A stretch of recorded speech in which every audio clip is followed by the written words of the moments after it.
வணக்கம் நண்பர்களே. இந்த மரம் பார்த்திங்கன்னா தேக்கு மரம். உலகத்திலேயே மதிப்பு வாய்ந்த மர இனங்களில் ஒரு மரமாகும்.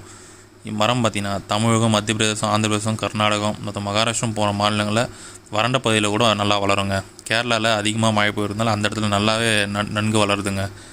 என்ன விஷயம்னா, அந்த தேக்கு மரம் இலையுதிர் வகையை சார்ந்ததுங்க.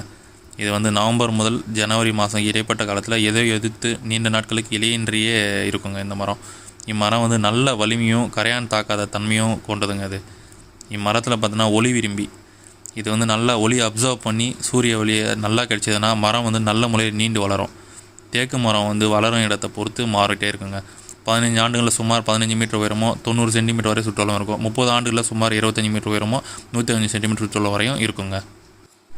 இந்த இலையில் பார்த்திங்கன்னா நம்ம சாப்பாடு போட்டு சாப்பிடும்போது அந்த சாப்பாடே ஒரு நறுமணமாக இருக்குங்க. வாழை இலைக்கு மாற்றாக இந்த தேக்கு இலையை நிறைய இடத்துல யூஸ் பண்ணி பார்த்துருப்போம். நீங்களும் யூஸ் பண்ணியிருந்தீங்கன்னா கமெண்ட்ஸில் பதிவு பண்ணுங்கள்.